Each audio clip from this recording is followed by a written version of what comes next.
What's up, guys? Thomas Mott here. Welcome into the Thomas Mott Show on a Saturday. I already did a video a little bit earlier, but we have some breaking news regarding Brian Burns. Actual, real, concrete news tying him to Philadelphia. You know, there's tons of people who talk about the Philadelphia Eagles, from beat writers, people on Twitter, people on, local radio stations, and they all mention, the Eagles could trade for Brian Burns, but they don't talk about how there's been actual reporting on that. We finally have that here today. We're going to jump into what it could take to go ahead and get him, what other teams are currently involved, and why Philadelphia is really poised to be one of the better options that Burns could go ahead and land on, as Carolina is in big-time sell mode, and the Philadelphia Eagles are going to be in buy mode going into the trade deadline in 2 weeks. This could be a deal that happens very, very soon. So the actual real reporting, again, anyone who's talked about Brian Burns, including myself over the past week, has just been speculating, right? Carolina trades Christian McCaffrey. They fire Matt Rule. They obviously want to go ahead and, sell to be able to get a lot of draft picks and rebuild that franchise. And so the assumption was Brian Burns could be traded, but there was never any real reporting. Well,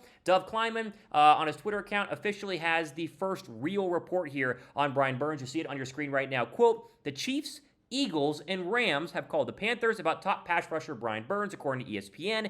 An NFL general manager said the minimum for Burns is 2 first-round draft picks. Burns has 29.5 career sacks in 4 seasons," end quote. So we learn a couple of things here. 1, 3 teams are currently involved, and there can obviously be more. Just because these 3 teams have called does not mean other teams have called. And 2, an NFL GM says the minimum for Brian Burns is 2 first-round draft picks. Minimum, meaning you're giving 2 first-round draft picks and probably some middle-of-the-road draft picks as well. Plus, you're going to need to go ahead and give him a brand new contract. The price, at least the asking price, for Brian Burns is astronomical. Now, he's a pass rusher, and pass rushers are one of the most important positions in the National Football League, and so naturally, it's a very, very high asking price, but that's a lot for me just initially to go ahead and say, yes, Philadelphia should 100% do that and make the trade today. Now, here's where Philadelphia is sitting, let's just say, pretty overall, based on the fact that Brian Burns is going to need a brand new contract, because cap space is very, very important. First off, here's his current situation regarding the cap, right? Rookie in 2019, he's sitting on a $2.3 million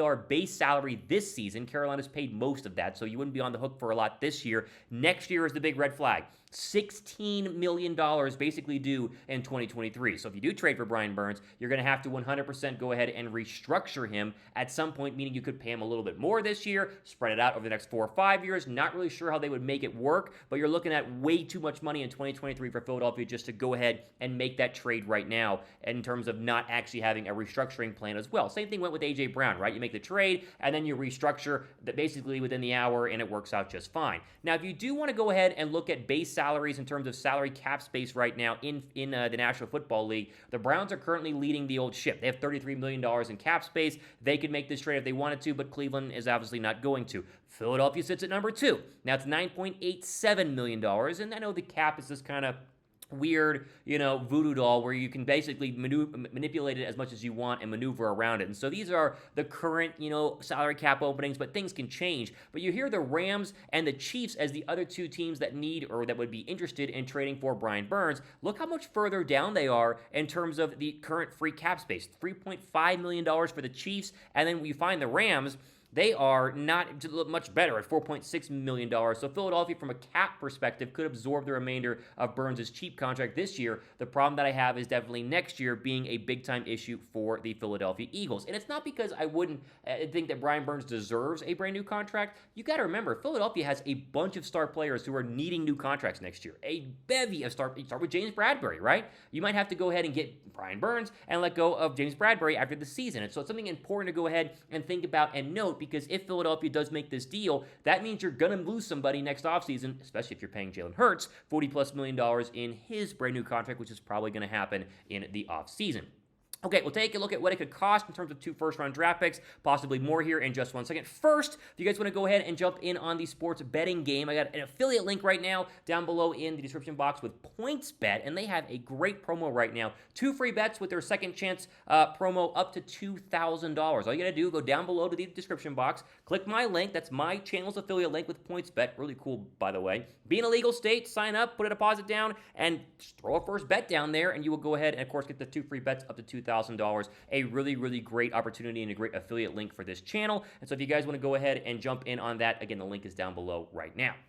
Okay, so 2 first-round draft picks. Now, when you hear 2 first-round draft picks, as you see in the Philly Voice article on your screen right now, the Eagles could do it. because you have the Saints first-round draft pick, and you obviously have your own first-round draft pick. The Saints first-round draft pick, sitting at 2 and 5, is 4th overall, and Phillies, having the best record right now, is 32nd, or 31st, because the Dolphins don't have a first-round draft pick. So you could easily give them those two, but you got to realize how much that is. I mean, that's 2 potential starters for Brian Burns, and I like Brian Burns, and we'll talk about Brian Burns' ability right now here, or at least in just 1 second, but straight off the bat, I wouldn't give that Saints pick away. That Saints pick could very easily be Will Anderson, and Will Anderson is a better player than Brian Burns. Now, it might not be. It could be Miles Murphy, the pass rusher from Clemson. Could be a cornerback to replace James Bradbury if you lose him in the offseason. Could be a bevy of players. You could trade back from it, right? Team wants to come up for, Bryce Young. You move back, get multiple picks. It's just a lot. Plus, let's say it's 2 first-round draft picks, the minimum, according to that report from ESPN. Then you got to give up, one of your third? One of your fourth, you have no picks in the 5th or 6th round.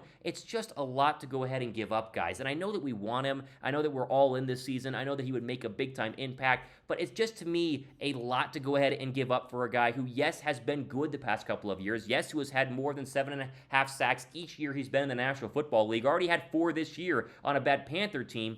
It's just... man, it would just be a lot for Philadelphia to go ahead and do. And so I don't want to pull the old Shark Tank line out here, but for those reasons, I'd be out. If you could do 1 first-round draft pick and give them ours and keep the Saints first-round draft pick, because that one's going to be higher, I would be interested. But if the league minimum is 2, then you got to give up both of your first-round draft picks for a pass rusher who is good, but it's not like you're getting Myles Garrett. Not like you're getting T.J. Watt. If you keep those 2 first-round draft picks, you would then have the ability to potentially get a much better player in terms of Will Anderson. I'm going to get a lot of hate comments down below for saying this, but it is a fact of the matter that you could potentially gamble and risk a chance to go ahead and get a much better pass rusher if you keep those 2 first-round draft picks. Plus, if we're just being honest, in terms of the Eagles' depth chart, do they necessarily need him? Now, pass rushers are a premium. You can have, the more pass rushers, the better. So yes, they 100% would like to have him. But do you need him on this defensive line? You have Brandon Graham. You have Josh Sweat. You have Milton Williams and Javon Hargrave and all these guys. And then you have Hassan Reddick. And Hassan Reddick at this Sam linebacker spot, or really the pass rushing linebacker, whatever you want to call him. He's a defensive end who stands up. That's what Brian Burns does. And so you're either going to find a way to keep both of them on the football field at the same time, which is doable. It's not saying it's impossible. Or you're going to take snaps away from Hassan Reddick, who is fantastic this year and is one of the best pass rushers currently in the National Football League. Again, yes, you could play both of them at the same time. I'm not saying that you can't. I'm just saying you already kind of have that position locked up with Hassan Reddick, and he's locked up for the next couple of seasons. So in the end, here's the full summary. We'll just break it down here really, really quickly. Could the Eagles trade for Brian Burns? Yes. Have the Eagles at least expressed interest? Well, as of 3 minutes ago, yes, they have officially, according to reports, made a phone call to the Carolina Panthers. So they're interested. Obviously, they are. But if it's 2 first-round draft picks plus a brand new contract in 2023 for the next 4 or 5 years, it's a lot to give up. And I think that we got to wait and see how he's able to kind of bring the price down a little bit in order to go ahead and make a move for Brian Burns. Okay, we got plenty more coming up next couple of days here on the Thomas Mott Show. I try to get you guys this stuff as quickly as possible. If I'm available and stuff's going down, we try to get you guys a quick Thomas Mott Show to keep you up to date on everything happening with the Eagles and the National Football League as well, because we talk about everything here on Thomas Mott Show. So if you like that, thumbs up. That helps the show. And, of course, go down below and subscribe as well, as we're approaching 5,000 subs here on the Thomas Mott Show in less than 2 months, which is crazy. So I appreciate that. We'll see. So, hey, if something happens, we'll be here to talk about it as we always are on the Thomas Mott Show. But for the Thomas Mott Show, Thomas Mott signing off. See you guys.